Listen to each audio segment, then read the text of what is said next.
Exam की preparation करते हुए या एग्ज़ाम सेंटर में जाने के बाद ये स्ट्रेस क्यों होता है और इसको कैसे डील करना है, इसके बारे में आज बात करेंगे। मैं हूँ doctor Shraddha Chaudhary, consultant psychiatrist from Park Hospital, sector 47, Gurugram. पहली चीज़ जो जानना ज़रूरी है वो है कि स्ट्रेस आता क्यों है, ये कहाँ से इतना स्ट्रेस हम फील कर रहे हैं आजकल, चाहे वो स्टूडेंट्स हों, चाहे वो अडल्ट्स हों जो कोई क्वालिफाइंग एग्ज़ाम के लिए प्रिपेयर कर रहे हैं। कुछ कॉमन रीजंस हैं स्ट्रेस के। पहला बहुत कॉमन रीजन जो है वो है हमारी खुद की एक्सपेक्टेशंस हमसे। हम ये एग्ज़ाम क्यों दे रहे हैं? क्या हम बस क्वालिफाई करना चाहते हैं या हमें टॉप करना है इस एग्ज़ाम में? हमारे प्रीवियस एक्सपीरियंसेस से हम पे क्या इम्पैक्ट पड़ा है, हमारे प्रीवियस परफॉर्मेंसेस, हमारे कंपैरिजन्स जो हम करते हैं बाकी लोगों से, चाहे वो पीयर्स हों, फ्रेंड्स हों, हमारे रिलेटिव्स हों, ये सब बहुत सारा बर्डन और स्ट्रेस क्रिएट करता है। दूसरा कॉमन रीज़न है इनएडिक्वेट प्रिपरेशन। अगर हमने प्रिपरेशन ही ठीक से नहीं की है, गोल डायरेक्टेड प्रिपरेशन नहीं हो पाई, तो भी बहुत सारा स्ट्रेस क्रिएट होता है। अब ये जानना ज़रूरी है कि स्ट्रेस से इम्पैक्ट क्या होता है, क्यों, इसके बारे में जानना और इसको डील करना ज़रूरी है।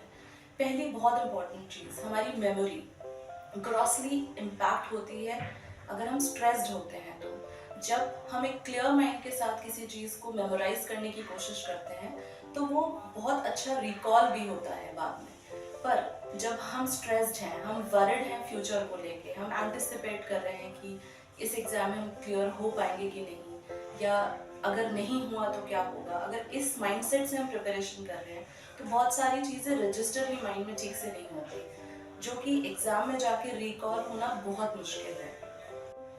और इतने स्ट्रेस के बाद परफॉर्मेंस एंजाइटी होने के चांसेस बहुत ज़्यादा बढ़ जाते हैं। जब आप एग्ज़ाम सेंटर में एंटर करते हैं तभी इस माइंडसेट के साथ एंटर करते हैं कि मेरी तो प्रिपरेशन ठीक नहीं है या मैं नहीं कर पाऊँगा, मैं शायद ये एग्ज़ाम पास ना कर पाऊँ।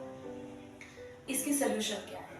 पहली चीज़ जानना बहुत ज़रूरी है कि जब भी आप एग्ज़ाम की प्रिपरेशन करना स्टार्ट करते हैं तो पहले अपना गोल सेट करना है कि एग्जैक्टली ये एग्ज़ाम आप किस पर्पस से दे रहे हैं।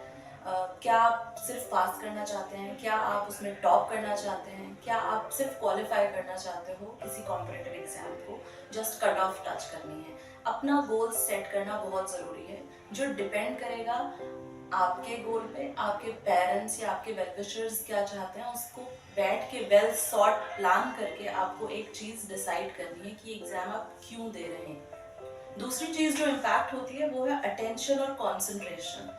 हम किस कॉन्सेंट्रेशन से पढ़ पा रहे हैं और किस कॉन्सेंट्रेशन से एग्ज़ाम दे रहे हैं वो ग्रॉसली डिस्टर्ब हो जाता है अगर हम हमेशा स्ट्रेस्ड हैं। तो हमारी नींद कम हो जाना, भूख कम लगना, ओवरऑल मोटिवेशन डाउन हो जाना, हमेशा थका थका सा लेथार्जिक रहना, या अपने कॉन्फिडेंस पे बार बार डाउट करना कि ये तो मैं पढ़ रहा हूँ पर ये हो नहीं पाएगा, ये मुझे टाइमली याद नहीं आएगा। ये सारी चीज़ें आप फेस करेंगे अगर आप स्ट्रेस्ड आउट हैं तो।